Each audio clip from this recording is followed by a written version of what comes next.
Good morning, good afternoon, good evening, and welcome to the ETVT podcast, where you're free to build your perception from an infinite world of possibilities. I'm your host, Elijah Vargas. All right, ladies and gentlemen, welcome back to the ET podcast, where we're all about perception. Today's episode is very special to me because I'm introducing to you guys not only an old high school friend of mine, but someone who has really took a dive into the realm of creativity and entrepreneurship. And it's one of those things where when we graduate high school together, we see a lot of people branch out, and most people kind of seem to do the same things and in a way quit and make different decisions. But Dwaist has really surprised me, and I'm really excited to have him on the podcast. So without further ado, ladies and gentlemen, say hello to my good friend, owner of Wasted Rugs 256, Dwaist. How you doing there, big guy? Pretty good. It's Dwaist510 back at it again with some more tufted products. Hey, what's going on in life? It's been a little long. It's been long. Yeah, I'm excited to be back with you, bro. It has. I'm sorry. I love the introduction. It, you know, when we were in high school, I think it's important for me to let the listeners know you weren't, and I think we were both the same way, but in our own way. But you weren't like everyone else. You were the outcast in your own way. And before even I was into anime and different types of art and different ways like the world is, you were like that, like from the beginning. Like you were just Yeah. the waste, and no one was like the waste. And the reason why I always respected you is because I had so much respect for that. And thank you for sharing that in the introduction of the Yeah. podcast. Um, Sure. but And yeah, we yeah. haven't talked in a while, bro. And I saw when you started the rug making thing, and I remember saying, I hope he doesn't quit because I was nervous. Yeah. So many kids, they started school and quit. A lot of the Yeah. honor roll students that we thought were going to be the greatest engineers start school and quit. Or Yeah. it's just like I said earlier, what happens after high school, it hits you hard because you're like, what is going on? It's almost like the first waste of humanity that you start to see, but you stuck with it. And Yeah, because like I'm not gonna lie, because like how you said that you're glad that I didn't like quit, but like it's been moments where it was like I started it, I'm posting it out there, I'm putting the products out there, putting it into the group chats that's supposed to be like uplifting for the beginners and stuff, Mhm. and it was like, man, either the likes aren't there or the likes are there, but the comments are like, man, are you here to uplift all the tufters, or are we just trying to drag everybody down? Right. But you have those select few in the groups and those supporters in your life, to actually tell you, hey, keep going. It may not be the best right now, but later down the line, it's gonna uplift. No, I freaking love that, bro. And that's the absolute truth. We're on the same page right now as two young entrepreneurs. I think that the hardest thing isn't necessarily the technicality of it. I think it's first when you recognize the abundance in that opportunity, but then the world, especially people that you would have expected the most to have your back, shut it Yes. down. And that's a tough threshold for people to cross. We're both in that same boat. But Yeah. what I love is that you have that resiliency. Like you never shut yourself down. And that is to me one of the top three most important qualities that any successful person, whether you end up sticking with the rugs or not, needs to have. And what I want this episode to be about young entrepreneurship. So I'm glad you started it here. But one question I have for you is honestly, like if you can think of this, how did this start? Like what made do waste? I want you to discuss like a lot of your inner workings and thoughts that you have that helps you be this person that you are. So if you can, please share that with me, my good friend. Okay. Well, what makes that's like a good question. What makes D-Ways D-Ways? Never really thought of it like that. But and if I had to like put it down to like a little select few points of what makes me me, I Mhm. guess it would be the hardships of growing up in a lower income family out in Oakland, California, and seeing how not everybody in California was doing I guess and I don't know the correct term here, but the usual 9 to 5, Right. like going to a factory job or just going from high school learning and stuff. Because and growing up in a single parent household with nobody with the grandmother and older siblings to kind of help raise you, and that kind of helps you like visualize the world in a different way. It's not all rainbows and sunshines, but it's not all rain and cats and dogs either. Right. And but yeah, but just having like a solid, good mother figure of having like a mother that goes in, puts in a little 9 to 5, but then also has a little night job of like, getting money. And or I Right. don't want to say like that a night job of getting money, but like another job off to the side. And then just seeing the grandmother, because my grandmother was like a big inspiration. Like, and I don't want to be a big tattoo guy, but that's why I kind of have her tattooed on my arm on my right hand, because she's kind of my right hand lady. She passed away a couple of years ago. Rest in peace, and Mabel Hill. But yeah, she was the first entrepreneur that I seen, because she was out there. She didn't work a 9 to 5, and in California, it's like a big can and plastic problem. So people just throw their cans out, and me and her, we would go out, collect cans, have like what 2, 3 shopping carts full of cans, take it to the recycling center, and make about what 200-300 bucks every week. So, and that right there showed me like, okay, you don't have to necessarily work for the man or work a 9 to 5. You can do what you want to do and then still have time for family and then have extra money or whatever. So that is Mm. kind of what helped fuel me and helped motivate me. Like, okay, even if I don't have a job, I can always have a source of making money. Right. And yeah. And then coming out here and upholstery, like I don't know if you know what upholstery is, but it's basically doing the carpet stuff, but with furniture, like taking a sectional, taking off the if they have leather, take off the leather and put on a vinyl, and then just repairing it. And my grandfather, he put me onto that. And yeah, we did that since what, middle school? Yeah, middle school till a little bit after high school. Yeah, and he had his own little shop, his own Gerald's Custom Upholstery, if I want to plug him in. But yeah, he also helped me realize that you can start from scratch and build an entrepreneur. Because he started off by taking people's furniture and working out of his what 2 bedroom apartment, and he'll drag the furniture up there, have his little air gun, his staple gun, and strip the furniture, make it brand new, whatever fabric, whatever design you want, and then he would come drop it off. And he did that for I think 6 years. And he actually went to college for this. And but he told me that, and after like what 4 years of college or 2 years of college, he was like, hell, I don't want to do this and then make what less than what I can make for Right. myself. So Absolutely. Yeah, I know. yeah, and yeah, but yeah, just having like solid and figures like that to show you that you don't necessarily have to do what what's the usual. Right. You can kind of go outside the realm.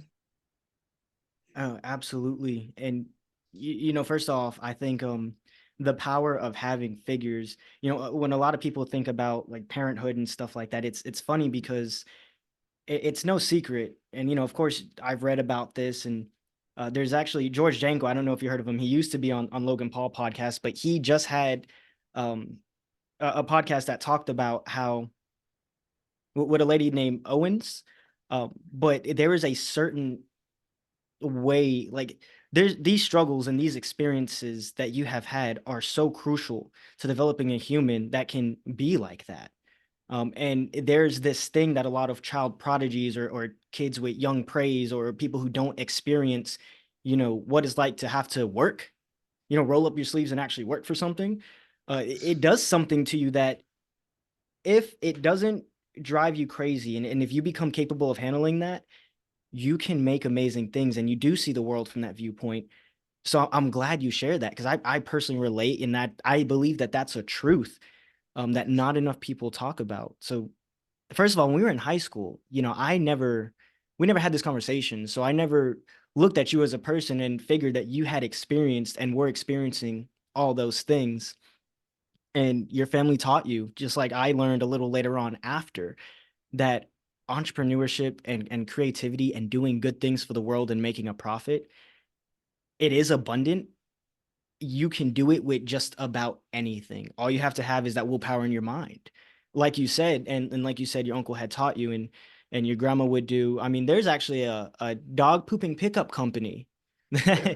that around here that makes, a killing. Yeah, they'll charge Yeah. per dog. And thank you for sharing that, Dways. I think that is so beautiful, Yeah, and especially the like I just ending. want to piggyback a little bit, and Go ahead. because like you said, like growing up in that type of mindset, it could make someone like crazy of having to work like that. But Mhm. like seeing you in high school too, like like I don't know if you know, but like I was like kind of like looking at you like from like an outsider standpoint. I was like, man, Elisha, he's like resilient. Like no matter what's going on, like he's like coming back at it. Like okay, that didn't work. I'm gonna try a new angle. And yeah, I was just like seeing you, I was like, okay, like no matter what happens in high school, I gotta have like I don't want to be like a like comic book nerd here or anything, but I wanted to have like that mystique vibe. Like, okay, that's a cool personality or a cool trait that I need to see into myself or need to adapt into myself.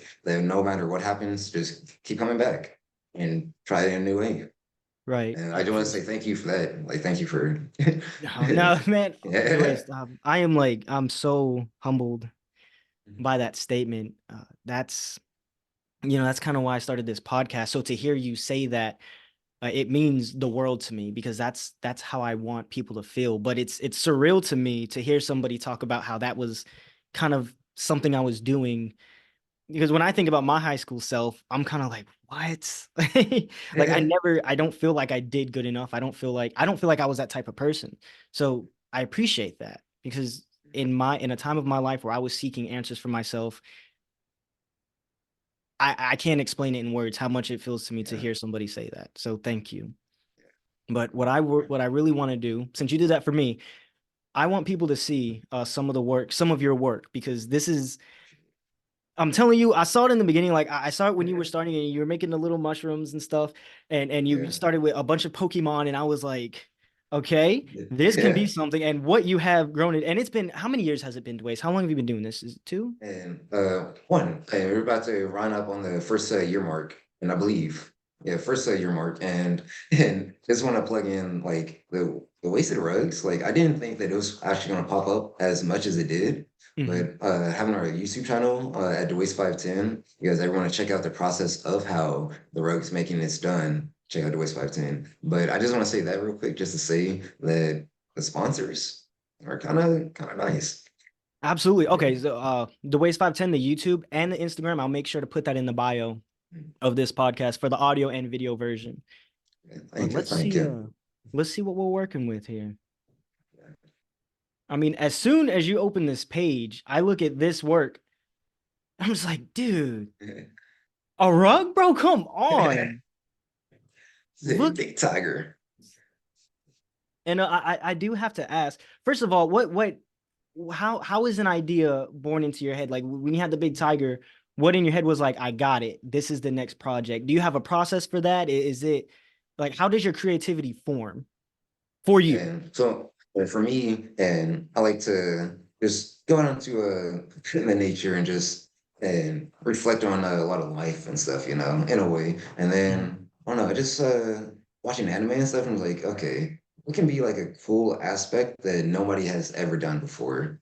And like some of the designs are other creators' designs too. I want to put that out there. I don't want to take praise for any and every design because they are copyrights or whatever. But I want to give Awesome. those artists their own praise. But when a client comes up with a cool design and they say put your own little twist on it, and it kind of gives you I like love it. more creativity flow with it.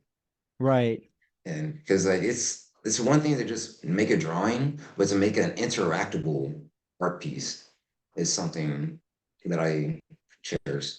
Oh, beautiful. Now, is this the Chameleon and the Bulbasaur that's sitting in the back of your room right now? Yes, sir. Oh, Yeah. beautiful. Say some of the best, biggest anime check mark signs. Love And this.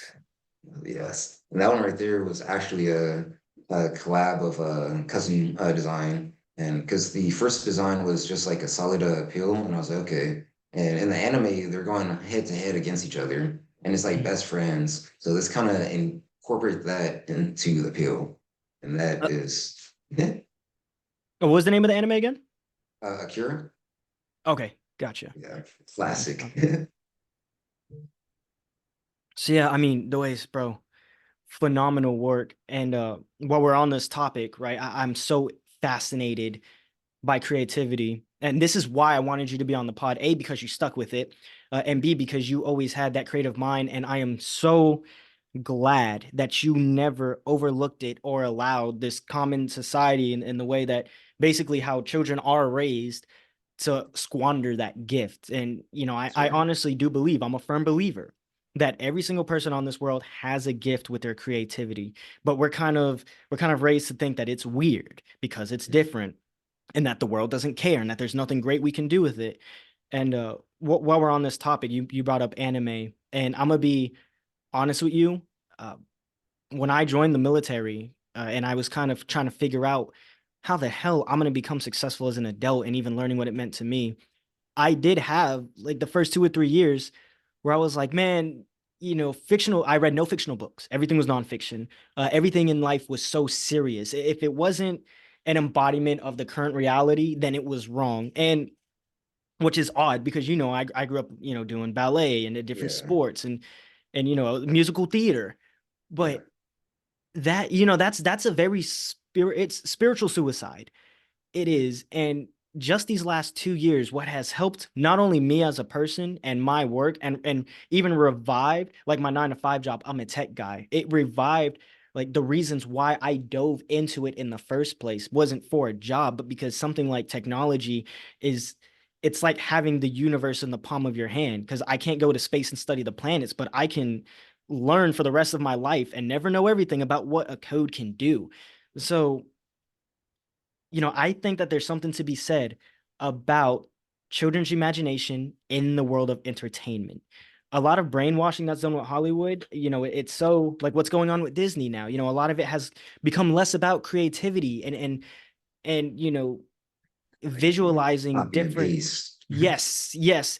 And it has become more of a political thing. And I think watching anime, watching good cartoons and watching movies and stuff to understand, the fact that someone's mind wrote this and that there's a part in you that's relating to it. It's so important. And to hear somebody talk about that it means the world to me. And I want you to talk about go a little deeper into that, how much it actually means to you as an artist and an entrepreneur. And it actually means a lot because like especially with this show on Cartoon Network, Craig of the Creek, Mm, and I believe it's a majority like artist based in like storytelling, but I don't know, it's not really just home to I don't want to say like the wokeness of how things try to be, but it kind of just gives you more of like a like inner kid feel like this is what we are actually experiencing, and it gives like more emotional base more than yes. I guess economic base in a Yes. way. And but and like I just love that people can incorporate their creativity to teach the younger generation in a way that's not too much of hey, this is like drilling a certain mindset into them. Just like, hey, you can do what you want to do, but just know this is the ultimate uh possibility of what you have to do to be like put on your big boy pants and handle business, and be there for your Yes. friends and like if they're going through some stuff, be a good friend and just stuff like that. And yeah, just being able to just show the generation, like the younger generation, of things that they can possibly do in the future. Like you can also make your own series or make your own art pieces and inspire others. And because like I don't want to say, oh yeah, but yeah, No, dude, just preach. Mm. yeah, because like I don't know if it was like and like it was a lyric in the song is like and I'm not gonna inspire the next like I may not inspire the next generation to do something better, but I know if I complain about the trash being on the floor long enough, somebody's gonna pick it up and make it better for the next person coming on. Oh, Mhm. Mm. And, I think I understand those lyrics because I think about that sometimes too, where I think if I'm the right parental figure for my child, I may not be the one that makes the impact I would like to have, but I might need to instill that because I'm gonna get old. Like we're all gonna get old. Yeah. And if I can't do it within the finite amount of time that I have, somebody that I inspired or my own child will. I think that's what it's trying to say, and Yeah. I feel that to my Yeah. core. But no, actually, dude, keep going on that. I love how this kind of jumped into basically purpose, right? Again, Yes. another thing completely overlooked. I'm a firm believer that our purpose is not to just do a job. The emptiness and a lot some people get confused and I feel like they get insulted because they don't want to admit to the truth. Yes. But I don't knock the idea of a 9 to 5 job.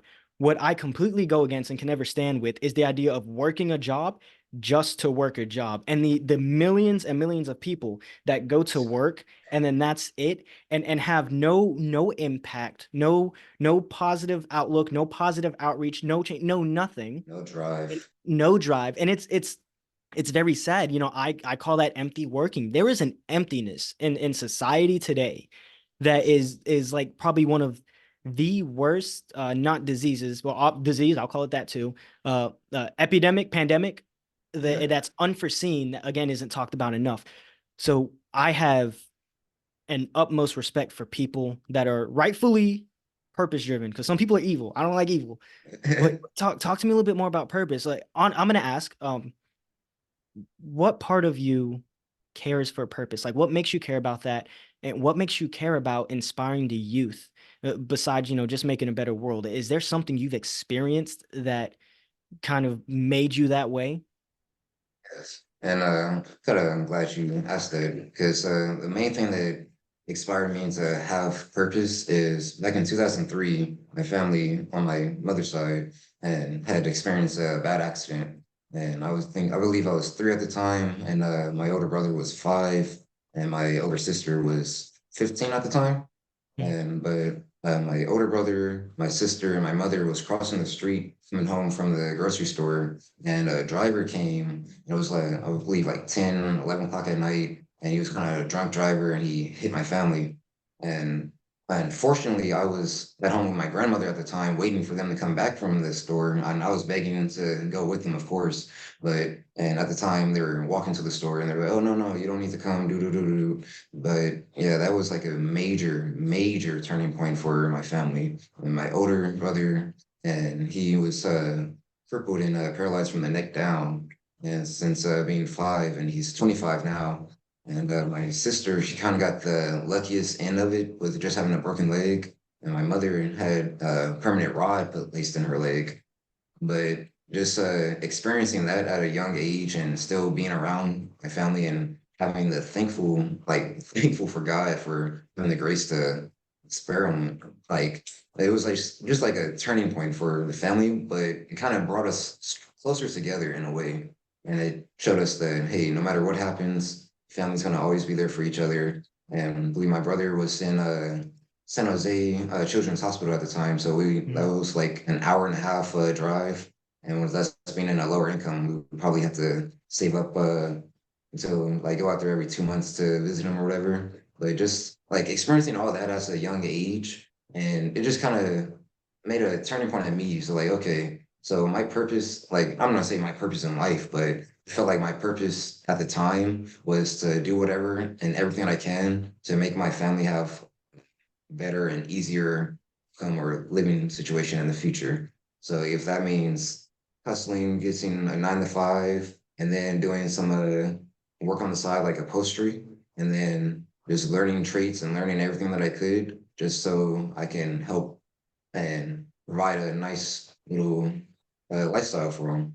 And but yes, fortunately, and it wasn't too bad. And but I just like to have that as like a internal drive point for like why I could inspire or not inspire others, but be like, hey, and it may be worse, but it could be a little bit better. But no matter what happens, keep a positive smile, keep two right. thumbs up, and just keep going and just take another step forward. And Dude, that was honestly, I mean, I wasn't expecting that. I don't know what I was expecting, but yeah, You said you were 10 at the time? and I was 3 at the time. Oh, three. And Okay. then yeah, The fact that, first of all, 3 or 10, I mean, at yeah, such a young this is age, dramatic. Yeah, yes, at such a young age for you to have that drive for purpose from having an experience, because I think you can relate to me on this here. Um, a lot of people in their older, more adult conscious mind, they won't experience anything even remotely half as bad. And a lot of people have like this they'll seek revenge, or they'll seek this yeah, level of hatred. A lot of people hate humanity because of unfortunate experiences that have happened to them. And I guess it's like almost like a blame, a lack of self-initiative, a lack of empathy, a lack of a lot of things. yes. Uh, but like that shows such a high quality in a person to even as a child. I mean, And that's like powerful. I mean, it's I can't speak on that. I'm yeah, not like God, but yeah, like that's why I always be like, okay, you're experiencing your own personal turmoils or whatever, to each their own. Because like I can't put myself personally in your shoes to experience what you're experiencing.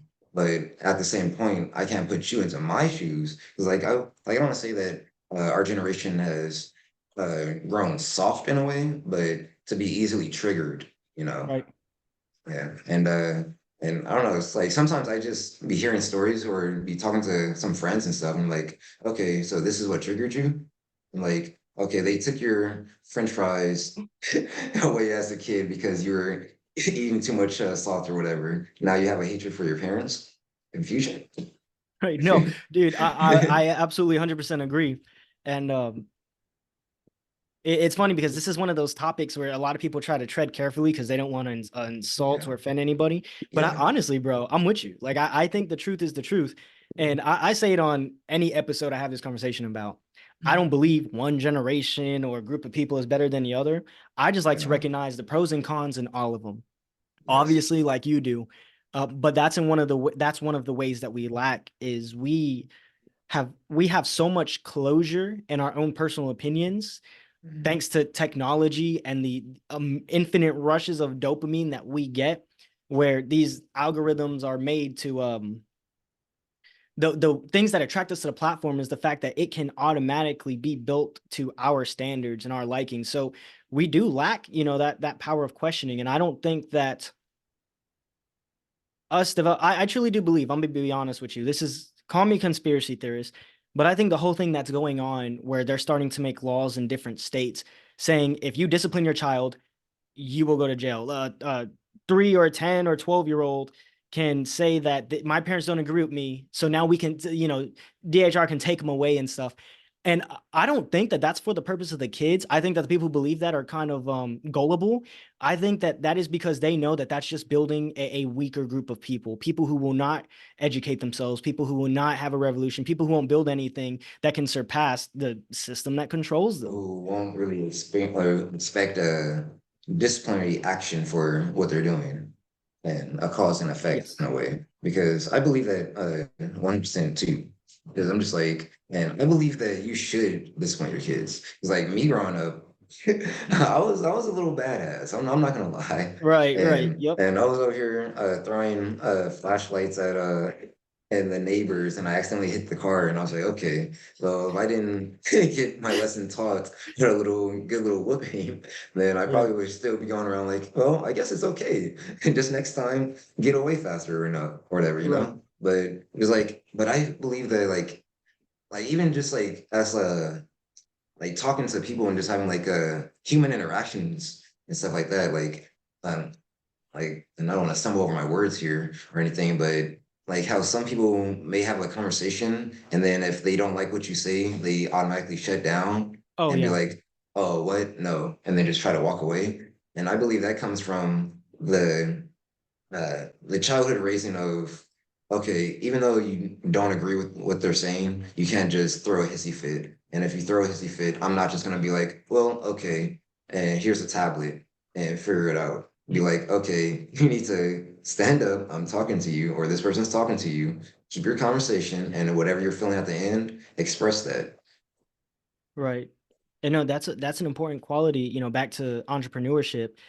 That's an important quality for you to have as an entrepreneur. I'm sure. Yes. I mean, your work. I thought it was 2 years because it's grown so much in this short amount of time. But for all of us, even as a great leader, what entrepreneurship, yes, this is what we're talking about. But in anything you do, even 9 to 5 world, if you are not capable of being open-minded enough to hear an opposing viewpoint and get what you need out of it, and sometimes you might change completely, but that is an important trait and human quality that we have and continue to lose so much that it limits you from growing. I think that's what you were saying, and I agree. And Yes. I wish we had more of that. Yeah, What? it's just and to piggyback off that, it's like in the toughtening community, like when some people Mhm. may try to point out some things that could be better, some people might take that as like a mini diss or like, Bingo. oh, yeah, you're trying to say my stuff isn't good enough. Like, whoa, just slow down. I'm saying that it looks good, but if you just do this a slightly different or add this one feature, then it makes it 10 times better. But Yes. most people are like on the defensive type and be like, oh, but to each their own. Right. Absolutely. And actually, I had written, I think about 3 or 4 episodes ago, I had notes that said the exact same thing that you did from a podcast I had heard, where it basically talks about how so many people are trained to take everything as negativity. And Yes, until you learn to squash that, you can't expect to really cross any threshold in things that you want to do. And so yes, thank you for sharing that. I think it means a lot that a young entrepreneur can come out here and have these conversations. And to me, I think that shows that you're in it for the long haul. I do. yes. People who say things like, "Oh, but entrepreneurship," Rich Dad Poor Dad talks about this, and I love it because it's such Love a it. I good love book. Rich Dad Poor Dad. Yes, I have him people on don't. repeat about every 2 months. Sorry. Yes, yeah, no, you're good. See, okay, and I can see that because people don't talk about like the kids who read Rich Dad Poor Dad. They're like liabilities and assets and blah blah blah. I'm buying an apartment, but they don't realize the full purpose of the book, which is the mindset part of it. And he's like, security. He's like, the security Yeah, comes from the person that you are. yeah, It doesn't matter. Like, if you're worried about losing your position or something someday, your security is going to be no matter what happens, I know that I'm capable of developing and getting something that I need. yes. Like that, like that's it. And you want to talk about security? I hate that book wasn't written after COVID or maybe didn't have an update, because when COVID happened, I think you and I both saw as young kids, looking out because we had just graduated high school. Yeah. That sense of security in the Mhm. workforce got completely exposed, completely, and we were like, okay, maybe Robert's onto something. Yeah. But Say, what I would like to take some time, because I did go on your YouTube, and I oh think shoot. I think what I want to do, yes, I did subscribe, but since I'm going to Thank share you. it Thank you. in the bio anyway, I want to take a look at the recent video that you posted. I think you have one here. Give me 1 second. Uh, Tough Things Super Yeah. Mario Stars with Oh yeah. Cute Pile. You Yeah. you mind if I play this one? Oh yeah, for sure. And All right. that's our new tufting gun that gives us a cut pile effect. So Mhm. loop pile is more of like a harder texture, and cut pile is more of a softer texture. And with Okay. that gun, we can actually adjust the heights now. So I'm super excited to get that stuff started. Ooh, well, I'm excited for you, bro. Let's see. Yeah. Let's see DWAIST's next jump in his business. Sorry, I took a sip of tea. Oh, it's a little loud. Hold on. Let me fix that. So, All right, let's play it. See how this works. This is your Instagram right here, right? yes, Whoa. sir. Here we Say, go. waste the rugs.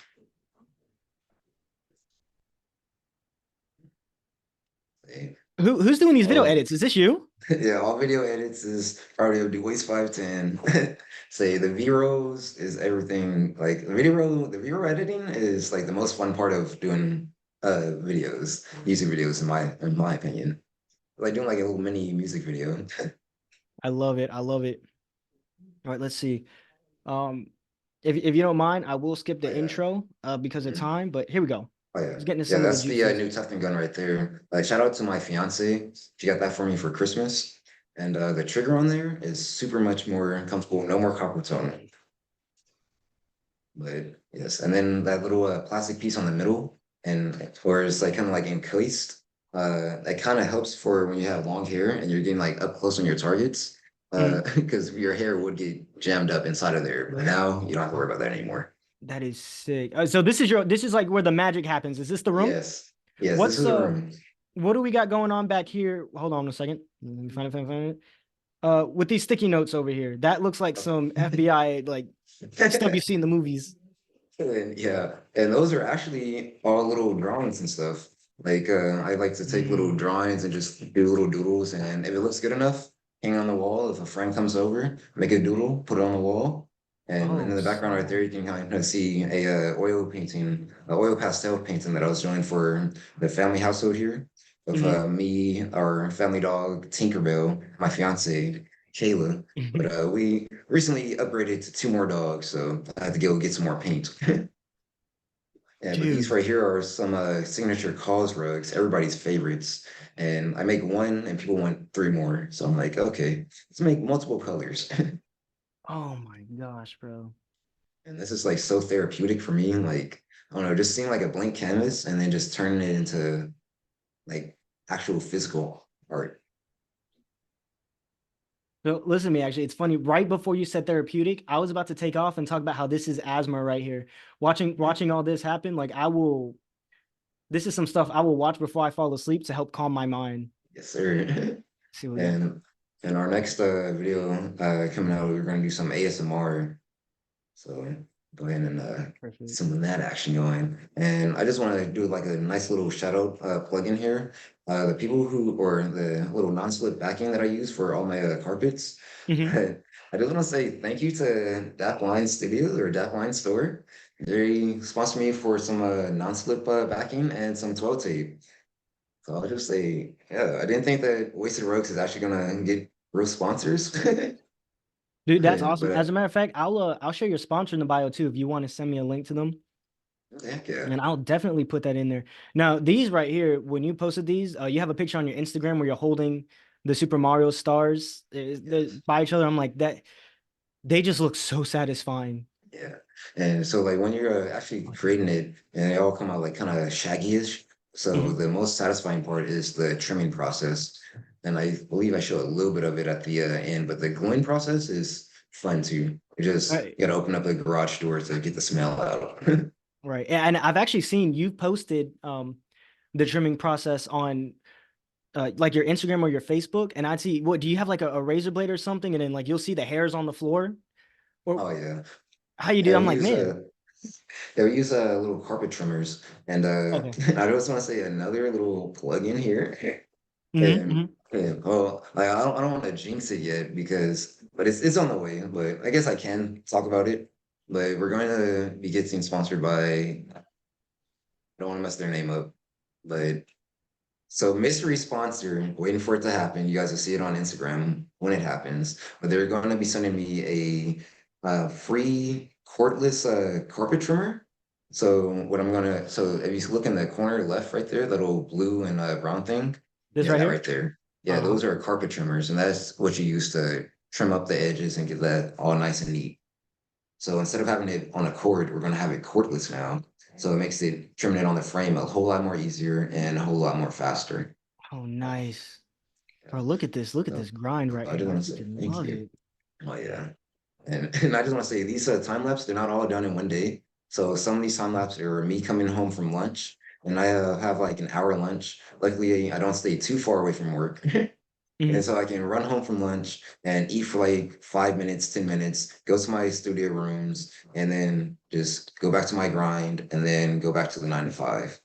Yes, sir. So let me ask you a question about that because me and you are Mm, also similar in that aspect where we're both we're hustlers, right? We're 9 to 5 yes. workers. The whole we don't follow that crazy stigma where people are like, to be a successful entrepreneur, you give up on everything and all. Yeah. It's a rumor. When you're passionate about something and you love what you do, does it or does it not make it easier to do on your free time? Like it almost is like Yes. your hobby. Yes, and it is really easy to do on your free time. It makes it a whole lot more easier. And I just want to shout back out to my grandfather that got me started in upholstery because Right. he has like a lovely quote that I love that he says, "It's and when you do what you love, it's like you're not really working." So when he used to be like, "Oh," so when people used to ask, "Oh, how long have you been working or doing this as a profession, or how long have you been working on this?" I'm like, well, and I've been working on it for about 2 months, but I'm not messing up the quote, but it's like when you're doing something you love, it's not like it's working. It's not like it's work. It's your Right. passion. Right. No, absolutely. I feel that. Like personally, I feel that. This is amazing. And so like when it's like 4 o'clock in the Yeah. morning and I'm just like tired, I'm just like, I could go to sleep to get ready for a 9 to 5 with 2 hours left to just relax where I have to clock in, or I can go trim up some carpets real quick and get social media popping so I don't have to work for nobody. Right, right. Now let me get my thing back on here. We can. Where's my full That's screen? fine. Yeah. So by figuring that out, I can entertain people with this piece right here I'm working on. It's a 420 shaggy rug. Not the And we're 420. Oh, snap. basically, Yeah, we're almost in yeah, April. yeah, he's actually going to be going with the 420 Scooby rug that another client had purchased, and it has Scooby and Shaggy's going to be right next to him. So I just have a few more edge pieces right here to edge up and do like a little final trim around the edges, and this is going out today. So Well, I super appreciate you for thanks. sharing that on the pod, bro. Oh, yes, Dude, sir, that yes, is sir. awesome. Hell yeah.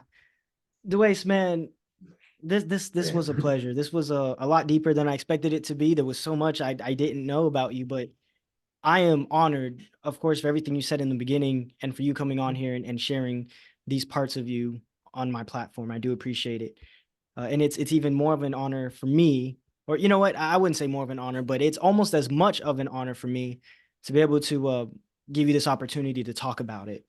Yes, and this actually was an honor for me to actually see people that I know and people actually liking my projects and stuff, reaching out to actually want to help give me a platform to stand on in a way to help produce and promote it more. So I want to say thank you, Elisha, for the opportunity of having me on your podcast on the EBT TV podcast. No, thank you, bro. And Oh, I did have one more question. I'm sorry, because I saw it in the video. oh yeah. What's this thing that you do here? Please give us Yes. the backstory Okay. of So that. yes. So this right here is my signature "No Rest for the Wicked," and I don't know. I kind of came up with it. I was like, "Hey, throw up a sign for the picture," and I was like, "Oh, everybody does the peace or the A Yeah, or." Yeah, I was like, "Oh," and for me, and there's no rest for the wicked, and what that means is like, even though you're hustling or whatever and working, and like even though you're tired, stay up, get that grind in there and be woke. It's the 510 Cali vibes. agreed. I love it, dude. I Yeah. freaking love it. Yeah. Oh yeah, Cali vibes. Yeah, I actually didn't know you were from Cali. I meant to say that earlier in the podcast. And he was like, "Yeah, I grew up in Cali." I was like, "Oh, I didn't know that." And for some reason, I always thought you were a Southern born and raised. Whoa. Yeah, Yeah, no, I'm look, a I city I get boy. the same thing. Yeah. I'm Yeah, I'm a from city Boston, boy. but I don't really talk about it that much. So it's when you grow up here, you're kind of it's hard for people to tell the difference. So I know we're kind of still like in the beginning of our game. It's easier to ask older people this question, but if you could go back to any version of your younger self, honestly, and give yourself any advice, do you ever think about that? Like, do you ever think about I wish I felt this way now back in the day? Like, what would that be if that is there? Yeah. It's like my And favorite closing question. yeah, and like that's a good question because like, and I recently did find myself and thinking like, and if I could go back to like, and I used to say my 6 year old self, but knowing me, like a 6 year old is not gonna understand this. So probably like a 14 to 15 year old, just like, yeah, no matter like how much you're grinding, don't lose yourself in one particular job because it was a point where I was doing track and I was doing a poster on the side. And I was like, okay, I'm missing track meets to go do a poster work. And I'm just like, what's going to be more important? What's going to be more of a memory left behind for you to grow on and actually have experiences and stuff with? So don't get too caught up in trying to chase the bag and get money, but in a way, don't lose yourself trying to get the money, if that makes sense. Your waste. I love it. Thank you, brother. That I'm gonna let you have the closing statement because that was perfect. I have one Perfect. more for you. Share I it with just me. want to tell the viewers and everybody out there, don't stop hustling, just change your hustle. Change the hustle from Yes, the sir. 9 to 5 and do your own creativity. and just produce it out there. You're gonna find some supporters out there. You're gonna find some friends that help you promote your stuff, and just don't stop hustling. Just change your hustle. Yes, sir. Yes, sir. Thank you, DeWaist. Thank you so much. Your power manifestation and the energy that you bring, I look forward to what it's going to do in the future, DeWaist. I really do. So, Thank you. Thank you. Wasted Rugs, check them out. I will be sharing. DeWaist, I'm going to support you for the longest. Like, you're my friend. I'm so glad that I got to see what I got to see and now dive a little deeper into what made you like the waste. And to be honest with you, I'm realizing that what I felt when we first met was just a general surface. Your history is beautiful, brother, and I hope, and well, I know that you're gonna continue to set a good example. So that impact that you want to have, you got it, bro. You got Thank it. you, brother. Thank you. Thank you, DeWaist. And ladies and gentlemen, with that, ETVT is out of here.